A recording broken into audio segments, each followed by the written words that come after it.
of openers. Call or stop by today.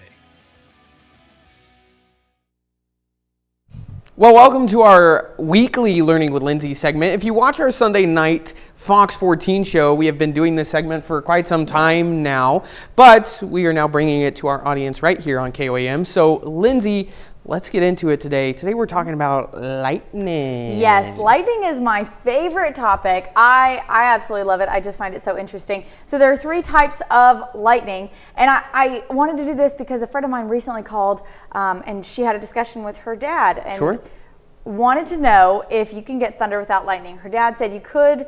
She said you couldn't.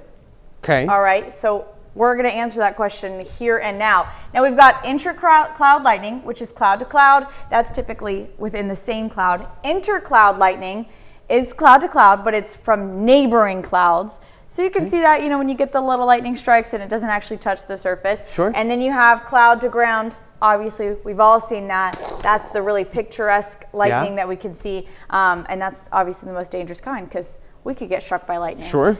So we've got quite a few types of lightning. Sure.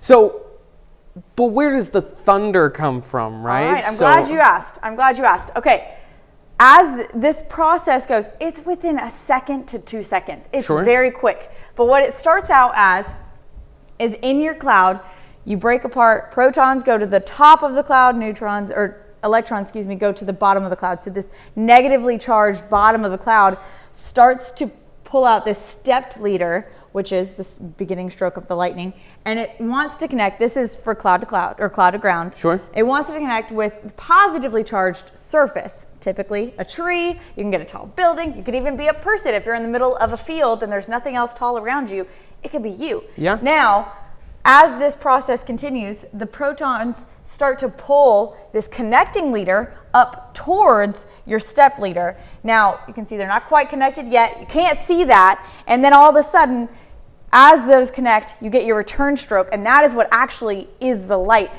Once that connects, you get this bright flash. That bright flash is 5 times hotter than the surface of the sun, which explodes the air around it, creating the sonic boom that we call thunder.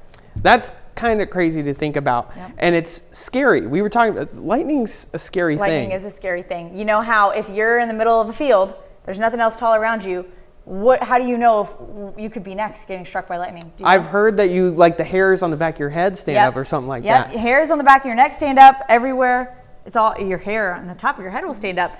You jump up and you crouch down, put your heels together, and you cover your ears because lightning's going to strike near you. Shall I demonstrate in this moment? So all I need to jump up. You got to break that connection to the ground. Plie just like that. Cover your ears because lightning's going to strike near you. Perfect.